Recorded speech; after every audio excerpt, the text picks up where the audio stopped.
कितने आदमी थे? सरदार 2 आदमी। नहीं गब्बर भैया, सांबा बिल्कुल झूठ बोल रहा है। 2 लोकी बिल्कुल नहीं है। पहले एपिसोड में मुझे भी यही लगा था कि यार 1 लोकी होगा, फिर दूसरे एपिसोड में पता चला कि नहीं यार, 1 से ज़्यादा है, यानी एक फीमेल लोकी भी है, यानी हमारी लोकी दीदी जो कि विलन है लोकी सीरीज़ का। फिर तीसरे में पता चला कि नहीं यार, विलन तो कोई भी नहीं है। इसका मतलब है क्या पता चौथा लोकी आए। फिर चौथे एपिसोड में पता चला कि ना, 4 लोकी नहीं आने वाले, आएंगे पूरे के पूरे 6, यानी 6 एपिसोड लोकी के और टोटल 6 लोकी। भाई साहब मेरा तो दिमाग घूम गया। अरे मुझे चक्कर आने लग गया अब। तो हे गाइस, लॉकी का चौथा एपिसोड आ चुका है, जो पहले, दूसरे और तीसरे तीनों से बहुत ही ज़्यादा अमेजिंग और मेरा फेवरेट एपिसोड है अब तक का। आपका कौन सा है कमेंट में बताना। तो ये एपिसोड वाकई में बहुत ही ज़्यादा अमेजिंग और दिमाग को घुमा देने वाला रहा है। इस एपिसोड में हमें हमारी लोकी दीदी की असलियत और उनका पास्ट पता चला, हमारे रेंसलेयर का भी पास्ट पता चला, बट थोड़ा सा क्या पता अगले एपिसोड में हमें और देखने को मिले। हमें पता चला टाइम कीपर्स के बारे में। भाई साहब बहुत ही ज़्यादा शॉकिंग न्यूज़ थी, बट इतनी भी नहीं थी क्योंकि मैंने पहले ये चीज़ प्रेडिक्ट कर रखी थी। उसके बाद हमें पता चला कि लोग प्रून होने के बाद जाते कहाँ पे हैं। रियली में जब मोबियस प्रून हुआ था, भाई साहब मुझे लगा ख़त्म, सब कुछ ख़त्म। बट जब लोकी प्रून हुआ तब मुझे लगा कि हाँ यार, कहीं ना कहीं तो जाते ही होंगे, क्योंकि लोकी मेन लीड है और वो मर तो सकता है नहीं।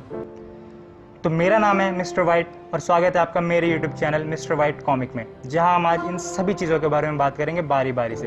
बट अगर आपने एपिसोड अभी तक नहीं देखा है, जो कि होना नहीं चाहिए, बट फिर भी अगर आपने एपिसोड नहीं देखा तो अभी जाइए इस एपिसोड को देखिए, फिर जल्दी से यहाँ पे आइए और इस वीडियो को देखिए। और यार पूरी वीडियो देखो और फीडबैक ज़रूर देना कि कैसी लगी। तो चौथा एपिसोड स्टार्ट ही होता है हमारी लोकी दीदी यानी फीमेल लोकी की बैकग्राउंड स्टोरी से, यानी कि चुटकी लोकी से। तो हम देखते हैं कि चुटकी लोकी मज़े से खिलौनों से खेल रही है, जैसे कि ओ ड्रैगन आ गया, ओ वॉल्केरी आई, वॉल्केरियन ड्रैगन को मार दिया। बट उससे क्या पता था कि उसके साथ तो खेल होने वाला है।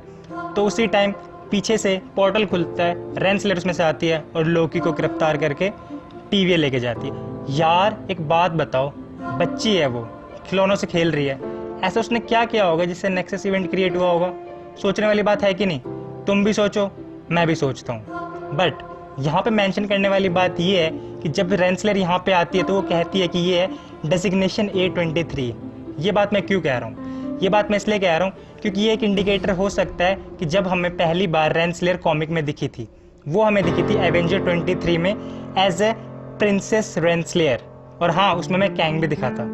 तो ऐसा हो सकता है कि भाई ये जो रेंसलेयर है वो दरअसल में एक प्रिंसेस हो, किसी अलग यूनिवर्स की या किसी अलग डायमेंशन की, मुझे नहीं पता। बट आगे ऐसा हो सकता है कि हमें इसकी भी बैक स्टोरी देखने को मिले। खैर फिर रेंसलेयर हमारी चुटकी लोकी, छोटी सी क्यूट सी लोकी को टीवी लेके आते हैं, और आते उसका सबसे पहला वर्ड ये होता है, ओ हेल्प हिम। भाई पागल है क्या? अगर मैं छोटा होता और मुझे कोई ऐसे उठा के ले जाता ना, मैं तो रोने लग जाता, मम्मी के पास जाना। इसी से ये साबित होता है कि भाई ये बहुत ही ब्रेव है, और ब्रेव थी ये इसीलिए जब इसकी सुनवाई हुई तो वहाँ से वो भागी और रेंसलर का टेम्पर्ड चुरा के चली गई। भाई मैं होता ना, मैं तो रो के बैठ रहते कि भाई मम्मी को बुलाओ, मम्मी को बुलाओ। तो तब से लेके अब तक हमारी फीमेल लोकी दीदी भाग ही रही है, और वो जहाँ पे भी भागती टीवी वाले आ जाते। तो यार उसे ये बात जानने में कि भाई उसे कैसे टीवी वाले से बचना है और कहाँ पे छुपना है, उसे कितना टाइम लगा होगा। और वो कुछ नहीं तो वो 1000 साल की तो होगी। सोच यार 1000 सालों से वो एक ही टीवी से बचती हुई आ रही है, कैसी ज़िंदगी होगी यार इसकी? ऐसी ज़िंदगी आप पसंद करोगे? भाई मैं तो बिल्कुल नहीं पसंद करूँगा। फिर उसके तुरंत बाद हम देखते हैं प्रेजेंट टाइम, जहाँ पर रेंसलेयर जा रही होती है एक चेम्बर में, मे बी टाइम कीपर से मिलने। और भाई टाइम कीपर्स की पहली झलक दिखती है। लोकी भैया जिससे पहले एपिसोड से मिलना चाहते हैं वो हमें चौथे एपिसोड में दिखता है या दिखते हैं। और टाइम कीपर्स के दिखने के बाद आप लोगों को यही लगा होगा कि इसकी कैंग वाली थ्योरी भी बिल्कुल नल्ली निकली, जैसे कि टाइम स्टोन वाली। बट नहीं, मुझे अपने आप पे और MCU पे पूरा भरोसा है। फिर हमारे मोबियस भैया रेंसलर से पूछते हैं कि यार हंटर C20 का है, मुझे उससे पूछताछ करनी है क्योंकि मुझे जानना है कि यार ये लोकी कहाँ पे गए हैं। तो वो कहते हैं कि हंटर C20 मर चुकी है। फिर मोबियस भैया कहते हैं कि यार वो तो बिल्कुल ठीक थी, फिर हमारी एंटर दीदी एक नया झूठ बोलती है कि नहीं, जब सिल्वी यानी कि लोकी दीदी ने इसके दिमाग को कंट्रोल किया तब उसने इसके दिमाग को करप्ट कर दिया, और टीवी में आने के बाद उसकी हालत बहुत ही ज़्यादा ख़राब हो गई और वो मर चुकी है। अबे पागल औरत, उसका दिमाग ख़राब नहीं हुआ, तेरा हुआ है।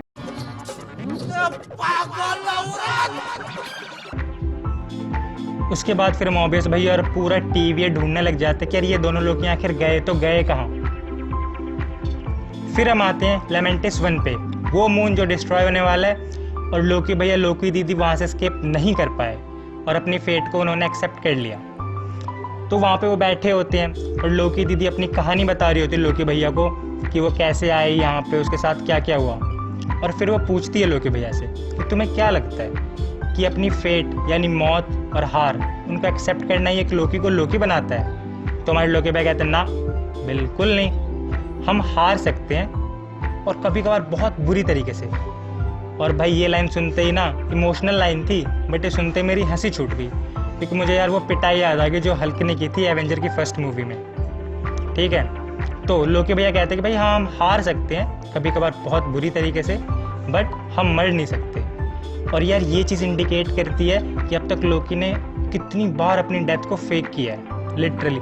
और इस एपिसोड में भी लास्ट में जब हम सबको ये लगता है, वेल आप लोगों को, मेरे को तो पता था, हम सबको ये लगता है कि यार लोकी तो निकल लिया, तब वो किसी और डायमेंशन में पहुंच जाता है बजाय कि वो मर जाए। लोकी के भाई ये लाइन बिल्कुल ही फिट बैठती है। कभी कभी लगता है अपुनिच भगवान है, कभी कभी लगता है कि अपुनिच भगवान है, और वो तो सही में भगवान है यार। और हर बार मरने के बाद वो निकलता है और कहता है अभी हम जिंदा हैं, अभी हम जिंदा हैं। खैर उस पर हम आएंगे, उस पर हम आएंगे। अभी हम वापस लेमेंटिस पे आते हैं, क्योंकि लोकी के साथ चलना, अगर हम लोकी के साथ नहीं चले ना तो पता नहीं क्या होगा लोकी का। तो वापस लेमेंटिस पे आ जाओ। तो ये सब बात चल रही थी कि तभी लोकी दीदी और लोकी भैया इन दोनों के मन में एक दूसरे के लिए गिटार बजने लग जाते हैं। तो जैसे इन दोनों के मन में एक दूसरे के लिए होता है, उसी टाइम पे एक नेक्सस इवेंट क्रिएट हो जाता है। और हमारे मोबियस भैया जो कि टीवी में खोज रहे थे हर जगह कि ये दोनों कहाँ हो सकते हैं, उन्हें बात पता चल जाती है कि हाँ भाई ये दोनों लेमेंटिस 1 पे छुपे हुए हैं। तो ये सब लोग वहाँ पे जाते हैं, इन दोनों को पकड़ते हैं और वापस लेके टीवी के हेडक्वार्टर्स में लेके आ जाते हैं। अब यार यहाँ पे आप लोगों में से बहुत लोगों की ये बात चुभी होगी या फिर कंफ्यूज होंगे आप लोग कि यार यहाँ पे नेक्सस इवेंट क्रिएट कैसे हुआ। तो यार वो मैं आपको बताऊंगा। तो यार इस एपिसोड में भी हमने कई बार ये लाइन सुनी है और MCU की मूवीज़ में भी हमने कई बार ये चीज़ देखी है कि यार हर कोई लोकी से यही कहता है कि यार तू हमेशा अकेला ही रहेगा और अकेला ही मरेगा। बट यहाँ पे इस सीन के बाद ये बात तो क्लियर हो जाती है कि हाँ भाई अकेला तो नहीं होगा ये, क्योंकि यार एक इंसान ऐसा है जो उससे लाइक करता है।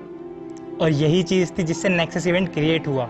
और मेरे अकॉर्डिंग अगर यहाँ पे फीमेल लोकी की जगह पे कोई और भी होता जिससे इसकी दोस्ती होती या फिर कुछ, तो भी नेक्सस इवेंट क्रिएट हो सकता था, क्योंकि यार अकेला तो तब भी नहीं रहेगा ना, है ना? सही कह रहे हो ना, है ना? तो नेक्सस इवेंट क्रिएट होने की वजह से भाई मोबियस उन्हें लेके आ जाता है। और यहाँ पे मेरी एक और थ्योरी ठीक हो जाती है कि मोबियस भैया ही आते हैं और इन दोनों को बचा के ले जाते हैं। अब बेशक भाई रीज़न कुछ और हो कि हाँ भाई वो बचाने नहीं, वो दरअसल मैंने पकड़ने आया था, बट आते तो मोबियस भैया ही है ना। ठीक हूँ ना मैं? तो टीवी में आने के बाद इन दोनों को अलग अलग चैम्बर में रखा जाता है और हमारे लोकी भैया की हालत तो बहुत ही ज़्यादा ख़राब हो जाती है, क्योंकि जब उन्हें टाइम चैम्बर या यूँ कहूँ कि टाइम लूप में फंसा के रख देता है भाई मोबियस। और यार एक बात सच सच बताओ, ये सीन देखने के बाद तुम्हें डोरेमोन की याद आई होगी ना? मुझे भी आई थी। क्यों? क्योंकि सेम चीज़ डॉक्टर स्ट्रेंज ने की थी डोरेमोन के साथ। अंतर बस इतना था कि यार वहाँ पे डोरेमोन स्ट्रेंज को बार बार मार रहा था, यानी वहाँ पे बार बार डॉक्टर स्ट्रेंज मर रहा था, और यहाँ पे लोकी के अंडे। फिर हमारे लोकी भैया मोबियस को सब कुछ सच सच बता देते हैं कि भाई तू भी एक वेरिएंट है और टीवी में जितने लोग भी काम कर रहे हैं वो हर कोई एक वेरिएंट है। और यार इस चीज़ का प्रूफ हमें इस एपिसोड में ही मिला था जब रेंसलेर जो है वो हमारी फीमेल लोकी यानी लोकी दीदी या यूँ क्योंकि चुटकी लोकी को लेके आए थे टीवी में, तब हमने ये चीज़ देखी।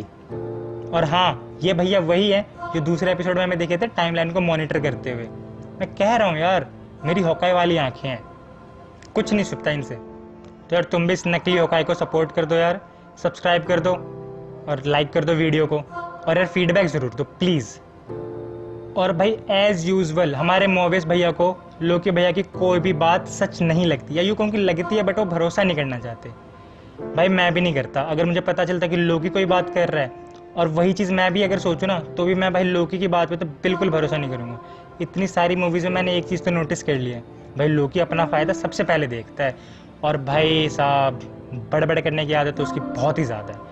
तो सेम चीज़ मोबियस ने भी उसकी किसी भी बात पे भरोसा नहीं किया, बट उसे लग रहा था कि हाँ यार ये चीज़ कहीं ना कहीं सच हो सकती है। और इसी का पता लगाने के लिए वो वापस गया रेंसलेयर के चेम्बर में। और यार रेंसलेयर कितना झूठ बोलती है, और झूठ बोलती तो है बट यार तो झूठ बोलना भी नहीं आता। पकड़ी गई, मोबियस भैया ने पकड़ लिया, उसका टेम्पैड लेके कट लिए। और रेंसलेयर के टेम्पैड में उसने C20 को देखा, उसकी फाइल खोली और सारा सच इसके सामने आया कि हाँ भाई लोकी जो भी कह रहा था वो बिल्कुल सच कह रहा था। और ये बात जान के वो सीधा गया लोकी के पास, लोकी को लेके आया। और भाई साहब MCU की हिस्ट्री में पहली बार ऐसा हुआ है ऑफिशियली लोकी का एक सच्चा दोस्त बना। बट क्या ही बना, जैसे वो ऊपर आए रेंसलेयर ने उसे भी प्रून कर दिया। और भाई ये मोमेंट था ना जहाँ पे मेरी हालत तो बहुत ज़्यादा ख़राब हो गई थी, मुझे बहुत ज़्यादा गुस्सा आ रहा था। मैं कह रहा था भाई रेंसलेयर पागल है क्या मतलब। और भाई जो मोबियस प्रून हुआ ना, मेरी तो हालत ख़राब हो गई। मुझे लगा कि भाई मैं तो इसे ऐसे मेन कैरेक्टर समझ रहा था, मुझे लगा कि भाई ये तो 5वें एपिसोड में और भी कुछ करेगा, भाई लोकी की हेल्प करेगा, सिल्वी की हेल्प करेगा, बट क्या ही करेगा, प्रून हो चुका है बेचारा। अब आगे क्या होगा इसका, ये कहाँ पे गया है कहाँ पे नहीं गया हमें नहीं पता। ये मर चुका है नहीं, क्योंकि चौथा एपिसोड आपने भी देखा है मैंने भी देखा है, भाई मरते तो नहीं है, किसी डायमेंशन में जाते हैं। और वो किस डायमेंशन में जाते हैं ये बात साबित नहीं हुई है, इसका कोई प्रूफ नहीं है, बट मरा नहीं। और इस एपिसोड की स्टार्टिंग से ही हम यार देख रहे हैं कि यार हंटर B15 ना कुछ परेशान सी है। अब उसकी परेशानी क्या है वो भाई हमें नहीं पता। स्टार्टिंग में तो मुझे लगा था कि भाई हंटर C20 के साथ इसका बट नहीं, ऐसा कुछ नहीं है। और जब मोबियस ने उसे बताया कि भाई लोकी कह रहा था कि TVA वाले हमसे कुछ छुपा रहे हैं, तब इसकी परेशानी और बढ़ गई। तो यार यहाँ पे मुझे लगा कि यार कहीं से कुछ पता तो नहीं है, कहीं इसकी याददाश्त तो नहीं आ रही। बट उस टाइम पे मैं ये बात बिल्कुल ही भूल गया था कि दूसरे एपिसोड में इसका माइंड कंट्रोल किया था हमारी लोकी दीदी ने, तब क्या पता इसकी कुछ यादें वापस आ गई हों। तो उसी बात का पता लगाने के लिए ये लोकी को लेके जाती है उसी जगह पे जहाँ पे पहली बार हमारी लोकी दीदी ने इसके माइंड को कंट्रोल किया। और वहाँ पे लोकी इसे बताती है कि भाई तू भी वेरिएंट है। ये कहते मुझे दिखा, लोकी दिखा देती है। और भाई साहब एक और सिपाही शहीद होने के लिए तैयार, क्योंकि भाई जितने लोगों को ये बात पता चली है ना कि यार वो वेरिएंट है, भाई वो प्रून ही हुआ है। फिर हम देखते हैं कि भाई दोनों लोकी को हमारी रेंसलेयर छी भाई बहुत नफरत कर रहा हूँ मैं उसे इस एपिसोड में। हाँ, तो हमारी जो रेंसलेयर है वो दोनों लोकी को लेके जाते हैं टाइम कीपर्स के पास। और भाई जब ले जा रही होती है ना, तो हमारी लोकी दीदी से पूछती है कि भाई मेरा नेक्सस इवेंट क्या था बताओ। तो वो कहते हैं भाई मुझे तो याद ही नहीं। अब यार ये चीज़ बिल्कुल झूठ है यार, तुम खुद बताओ, तुम एक चीज़ के पीछे इतने 1000 सालों से लगे हो तो तुम्हें ये तो पता होगा ही ना कि यार तुम वो चीज़ क्यों करना चाहते हो, उसके पीछे रीज़न क्या है। भाई ये साफ नाट गई कि ना मुझे पता ही नहीं कुछ भी। और उसके बाद ये जो ईविल हंसी थी ना इसकी, आए हाय मन तो रहा था मुक्का मारूँ एक नाक पे इसके। और इससे एक और बात सामने आती है कि यार TVA वाले किसी को भी उठा के ले आएंगे, कहेंगे कि भाई तुमने भाई नेक्सस इवेंट क्रिएट किया है, तुम वेरिएंट हो, तो अब तुम्हें प्रून होना पड़ेगा। भाई साहब ये बहुत ही डार्क चीज़ है अगर सोची जाए तो। फिर हमें पहली झलक दिखती है टाइम कीपर्स की, और भाई देखते मेरी हंसी छूट जाती है। मुझे लगा भाई ये बेंटन के विलन्स क्या कर रहे हैं। भाई कसम से सारे विलगैक्स जैसे लग रहे थे, और विलगैक्स भी भाई इनसे काफ़ी अच्छा दिखता है। मैं सोच रहा था भाई MCU क्या इतना झोल क्यों कर रहे हो, थोड़े पैसे एक्स्ट्रा खर्च कर दो। तो भाई वहाँ पे मुझे बहुत ही गुस्सा आया। बट फिर जब बाद में पता चला कि नहीं यार ये तो रोबोट्स हैं, या फिर यूँ कहो कि ये तो एंड्रॉइड्स हैं, या जो भी आप मान लो, तब भाई MCU के ऊपर ना फिर से प्यार जाग गया। बट उसी टाइम भाई एक शौक भी लगा कि भाई TVA के हेडक्वार्टर में खुद एक ऐसी मशीन है जो ये डिटेक्ट करती है कि भाई कहीं तुम रोबोट तो नहीं हो, अगर हो तो वहीं पे भाई तुम्हारा काम तमाम हो जाएगा। और भाई इनके टाइम कीपर्स खुद रोबोट्स हैं, सोचने वाली बात है। तो मुझे ऐसा लगता है कि जो पीछे स्ट्रिंग खींच रहा है वो है कैंग द कॉन्करर। और भाई हमेशा की तरह हमारी रेंसलेयर उसकी मदद कर रही है, क्योंकि रेंसलेयर जो है ना, जब भी ये बात सामने आई कि भाई TVA के हेडक्वार्टर में जितने भी बंदे हैं वो सारे के सारे वेरिएंट हैं, तो भाई हर कोई हैरान हुआ सिवाय रेंसलेर के। तो इसका मतलब कि वैसे सब कुछ पता है और ये भी हो सकता है कि भाई ये वेरिएंट ना हो। तो जब हमारी लोकी दीदी को पता चलती है ये बात कि भाई इतने हज़ारों सालों से वो जिन टाइम कीपर्स को मारना चाहती है और जिनके पीछे पड़ी हुई है, वो भाई दरअसल में टाइम कीपर्स है ही नहीं, वो नॉर्मल एंड्रॉइड्स हैं, नॉर्मल रोबोट्स हैं। और भाई ये जान के ना वो बहुत ही ज़्यादा निराश हो जाती है। फिर हमारे लोकी भैया आते हैं, लोकी दीदी के कंधे पे हाथ रखते हैं और उन्हें कहते हैं कि भाई तू फिक्र मत कर, सब ठीक हो जाना है। और उस टाइम पे भाई लोकी भैया अपनी फीलिंग्स बताने वाले होते हैं कि भाई साहब रेंसलर उठती है, हमारे लोकी भैया को प्रोन कर देती है और लोकी दीदी फिर से अकेले। फिर हमारी लोकी दीदी गुस्से में उठती है और भाई साहब रेंसलर को प्रोन करने ही वाली होती है और रेंसलर भी खुद कहती है डू इट, बट नहीं भाई हम होते ना तो हम तो कर देते, बट हमारी दीदी होशियार है, बचपन से ही होशियार थी, तभी तो वे भाग पाई वहाँ से। वो कहते ना अब तू मुझे सब कुछ सच सच बता। और यहाँ पे हमारा एपिसोड खत्म हो जाता है। बट एक मिनट, अभी पोस्ट क्रेडिट सीन बाकी है मेरे दोस्त। तो पहली बार लोकी सीरीज में हमें क्रेडिट सीन देखने को मिलता है जहाँ पे लोकी की आँख खुलती है एक अलग ही जगह पे और वो कहता है यार मैं हेल में हूँ क्या। हेल सुनते मेरे दिमाग में आती है भाई हेला, जो हेल में कैद थी। तो यार भगवान होने का ना एक फ़ायदा तो ये होता है कि भाई तुम जिंदा होने के बाद भी हेल में घूम सकते हो। खैर हम टॉपिक से नहीं भटकते, वापस टॉपिक पे आते हैं। तो भाई लोकी क्या होता है कहीं मैं हेल में तो नहीं, क्या मैं मर गया। तो अभी पीछे से आवाज़ आती है कि नहीं, बट अगर तुम हमारे साथ नहीं चले ना तो ज़रूर मर जाओगे। और फिर हम देखते हैं अपने नए लोकीज को, यानी और नए नए वेरिएंट जो कि हैं 4। एक बूढ़ा लोकी, एक बच्चा लोकी, एक जवान लोकी यानी कि ब्लैक लोकी, और भाई साहब मेरे को तो वो वर्दी लोकी लग रहा है क्योंकि उसके हाथ में खैर, और एक एलिगेटर लोकी। भाई एलिगेटर लोकी देखने के बाद जो है ना मुझे वो मल्टीवर्स वाला स्पाइडरमैन जो था ना वो पिग वाला, भाई वो याद आ गया। तो हो सकता है कि भाई ये उसी यूनिवर्स का हो। तो अब अगले एपिसोड में क्या होगा मुझे नहीं पता, बट इतना ज़रूर पता है कि भाई अगला एपिसोड बहुत ही ज़्यादा धमाकेदार होने वाला है क्योंकि यार बिल्कुल ही नई डायमेंशन खुल गई। क्योंकि भाई मुझे अब तक लगता था कि प्रून होने के बाद बंदे मर जाते हैं, ख़त्म हो जाते हैं, बट ना वो एक अलग डायमेंशन में पहुंच जाते हैं। अब भाई ये डायमेंशन कौन सा है कैसा है भाई मुझे नहीं पता, बट मुझे इतना पता है कि भाई अगला एपिसोड में बहुत ही ज़्यादा मज़ा आने वाला है और आप लोग अगला एपिसोड इससे भी ज़्यादा एंजॉय करोगे। आज की वीडियो में बस इतना ही। अगर आपको ये वीडियो पसंद आई हो तो इस वीडियो को लाइक करें, चैनल को सब्सक्राइब करें और यार कमेंट में बता दो वीडियो कैसी लगी। ठीक है, कुछ नए सुधार चाहते हो तो वो भी बता दो यार, मैं उन सब पे काम करूँगा। ठीक है ना, क्योंकि आपके फीडबैक्स जो है ना बहुत ही ज़्यादा इंपॉर्टेंट है। तो मिलते हैं अगले एपिसोड में, तब तक के लिए सायोनारा।